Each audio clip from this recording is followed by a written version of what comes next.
दोस्तों आज से तकरीबन 1 साल पहले, 1 या 1.5 साल पहले मेरे नोन में एक अंकल आते हैं मेरे घर। ठीक है, ध्यान से सुनना एकदम।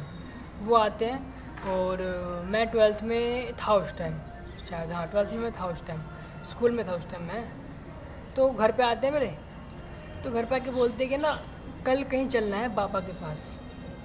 तो मैं सोचता हूँ अच्छा ठीक है, वैसे ही घूमने का मौका मिलता नहीं। मैं सोचा कि इसी बहाने घूम लूँगा।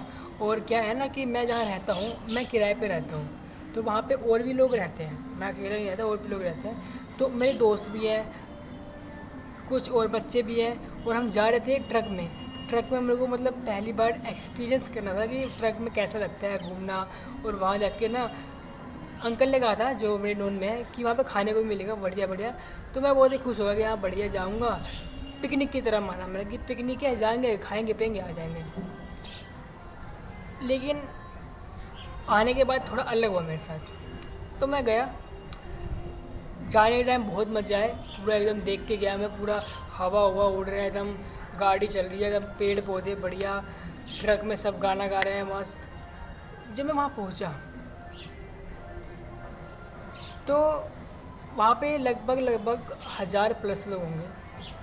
1000+ लोग में से 100-200 लोग तो ऐसे थे जो हाई वैल्यू क्लास, मतलब हाई क्लास के लोग थे, जो पढ़े लिखे थे, अमीर लोग लग रहे थे, गाड़ी वाड़ी में आए थे, अच्छी खासी गाड़ी वाले थे, पैसे वाले थे, वो लोग थे। और बाकी थे नॉर्मल मिडिल क्लास हमारी तरह। और बाकी कुछ थे गरीब, मतलब थोड़े ज़्यादा ही गरीब वो थे।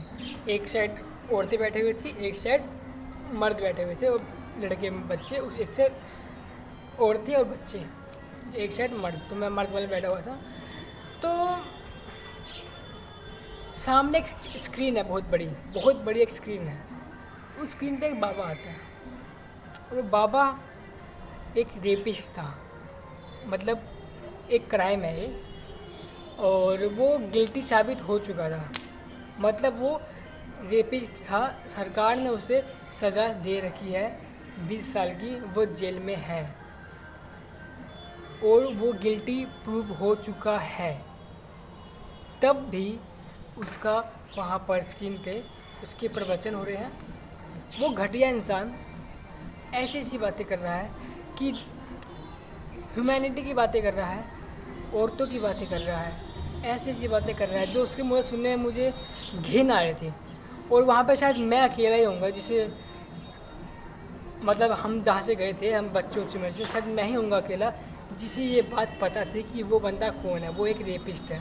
ये मतलब मुझे पता थी क्योंकि मैंने न्यूज़ में देखी थी कुछ टाइम पहले, जब मैं था 2-3 साल पहले मैंने देखी हुई थी उसकी न्यूज़ में।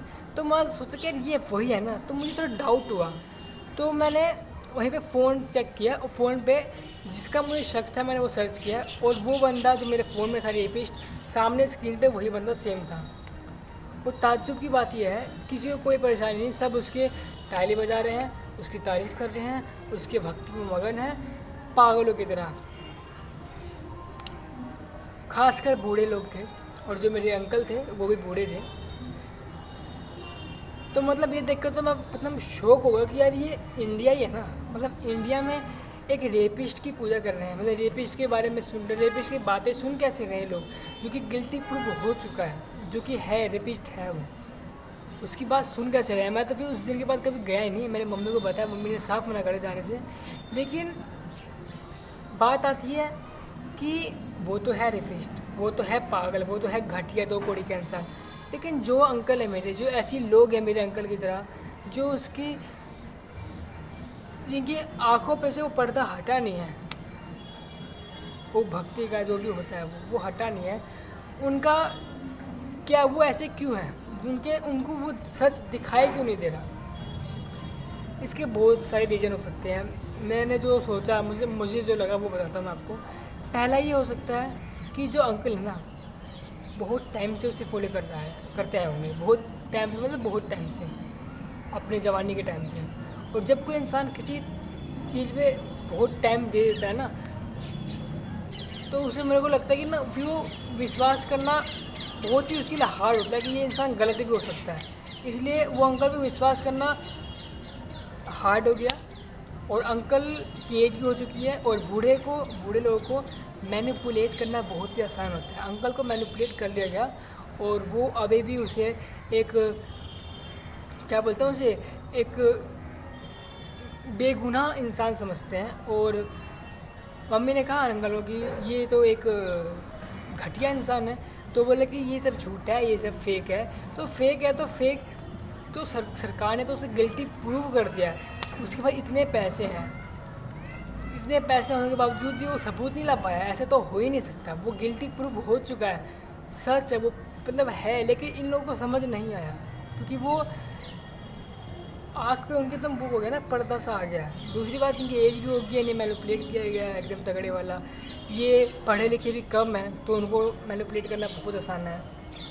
और इन्हें कहा जाता है कि और भी लोगों को लाओ, मतलब ये दोबारा से जो है बाबा थे जो रेपिस्ट, वो दोबारा से और भी लोगों को ग्रैब कर रहे हैं कि और लोग दोबारा से, हमारा जो पहले वाला था ना, पहले के टाइम पे जो हमारा था दबदबा, दोबारा से वो दबदबा हो जाए।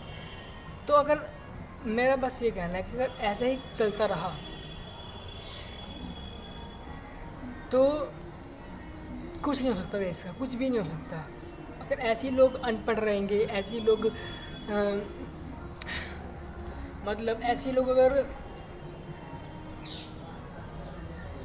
अपने आँखों में पर्दा लगा लेंगे, सही और गलत का फैसला नहीं कर पाएंगे, तो बहुत दिक्कत होगी, बहुत दिक्कत। ऐसे लोगों से बिल्कुल दूर रहना। ये लोग बहुत गलत काम करवा सकते हैं आपसे, बहुत ज़्यादा गलत काम।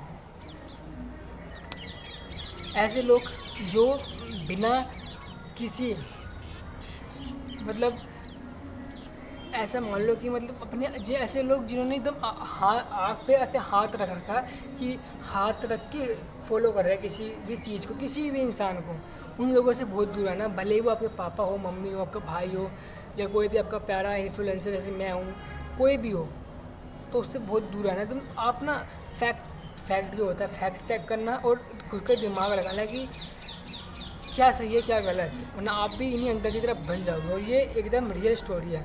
और जो बाबा है उसका नाम मेरे को बताने में डर लग रहा है, लेकिन बताऊँगा नहीं, बस समझ जाओ उसको 20 साल की सज़ा हुई थी, वो रेपिस्ट था।